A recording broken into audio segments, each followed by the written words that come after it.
This is real bad. Even mainstream media is calling this one of the most secretive trials in history. The judge is making everything secret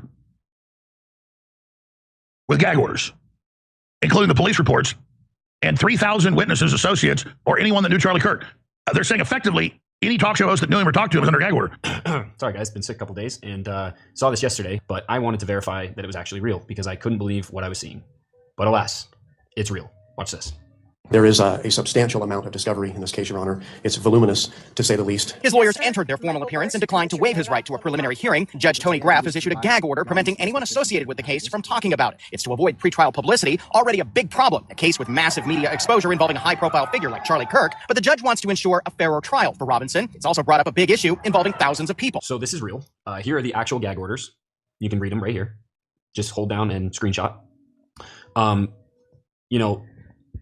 So after I saw all this stuff about the gag orders, I thought, that's really weird. Because if you remember, I told you that I had a source who was actually on the ground the day that Charlie was shot, somebody who was in law enforcement. Really? And I basically knew a lot of the things before it ever hit the news. And so that's one of the reasons why I've been so outspoken about this, because it hasn't made any sense at all. Well, I got to thinking, I remember my source telling me something about how they were trying to keep everybody very tight-lipped. And so I went back through our messages and I found this.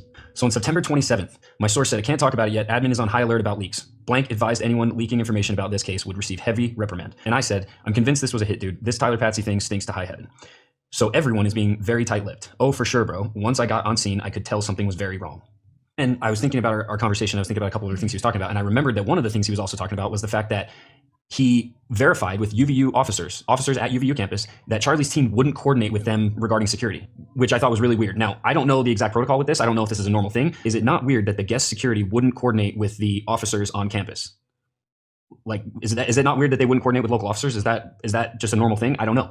But I just thought it was really weird. All the people who have called people like me crazy for saying that there's far more to this than just what they're telling us.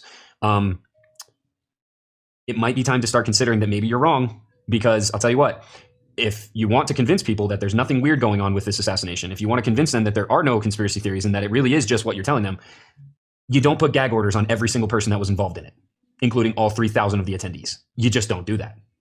But see, that's what's been done. And so, once again, I'll tell you, there's definitely more to this assassination than we think.